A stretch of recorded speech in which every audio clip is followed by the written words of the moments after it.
undeclared war raging today in South Vietnam is not being fought in the streets of cities.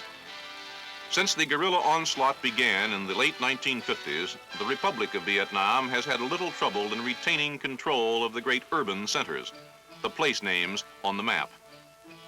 But the central highlands, the Van Son Cordillera, are a mountainous, largely jungle-covered region remarkably like those mountainous regions of Spain where the term guerrilla was born. Here, everything favors the lightly armed, fast-moving irregular. And it is here that the struggle for Vietnam may ultimately be decided. For the Van Son dominates both the rich rice bowl of the Mekong Delta to the south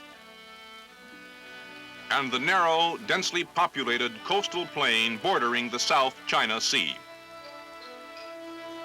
Into this remote, almost impenetrable region, the communists of North Vietnam have infiltrated a steady stream of agitators, terrorists, and professional guerrillas. Their target is not only the highlands, but the whole of Vietnam.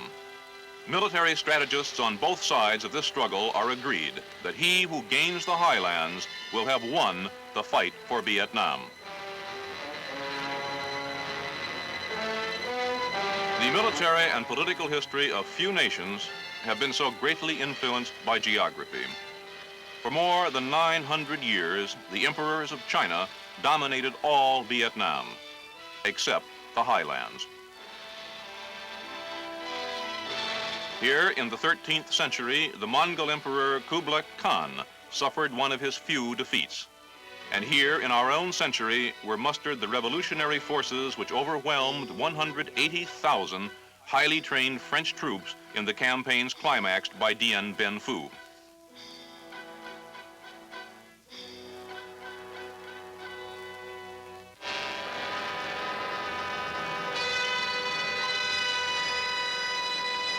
Villages of the highlands are inhabited by many races, each with a tradition and a way of life distinctly its own. Known to the outside world by the French term Montagnards, or mountain people, they are known to themselves by such tribal names as Rade and Mong, are vastly different from the light-skinned lowlanders whom the world knows as Vietnamese. Believed to be the original inhabitants of the region before the arrival of the Vietnamese more than 2,000 years ago, most of the Montagnards continue to live a Stone Age existence in the midst of the 20th century. Confined for centuries to the isolated areas of the plateaus, the Montagnards have little contact with the city dwellers of the lowlands, take little interest in the complexities of modern life.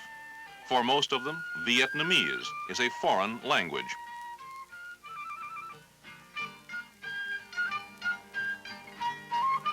For such people, words like communism and democracy have little meaning, cannot without great difficulty even be translated into their own dialects. Here in the mountains, both Saigon and the communist capital of Hanoi seem equally remote and unimportant. Through these mountain villages for more than a decade have passed increasing numbers of communist guerrillas, befriending the villagers, rewarding those who cooperate, terrorizing those who resist. The guerrillas have converted much of the highlands into a secure staging area for their assaults on the roads and population centers of the lowlands below.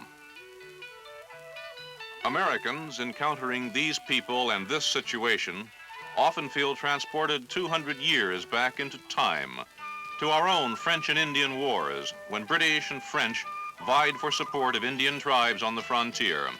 And like the primitive tribesmen of those earlier wars, the Montagnard on his own ground is a formidable ally.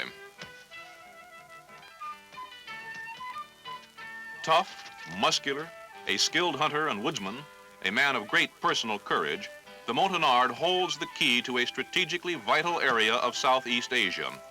If he can be won to the government's cause and given the training and equipment to resist communist terrorism, the guerrillas' jungle sanctuary in the Vietnamese highlands will disappear.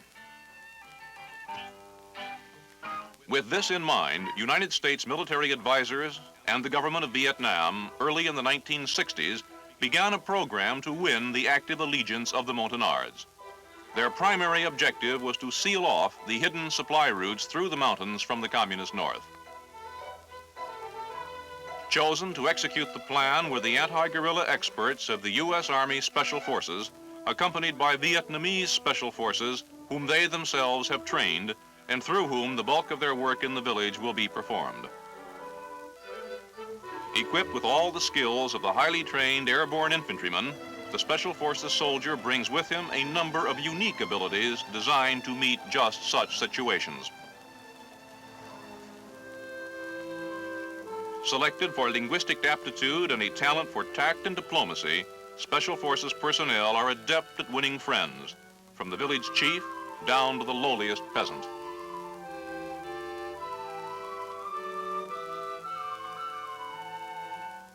Going into a Montagnard village for the first time is an experience you don't soon forget. In the first place, the only people you're likely to find are the ones who were too old or too young or too sick to run away when they saw you coming. You give candy to the kids, talk politely to their elders, and try to convince everybody that you're not here to hurt anyone. There's no way of knowing whether the men have run away because they're guerrillas themselves or because they believe guerrilla propaganda about the government troops and the terrible Yankees. All you can do is keep your guard up and try to show by actions that you're here on a friendly mission. Our biggest asset in this kind of thing is the team medic. His main job, of course, is taking care of us. But there are no field hospitals in guerrilla fighting, so one of our medics has to know a lot about his business. With the modern medicines available, he can do a lot for people in places like this.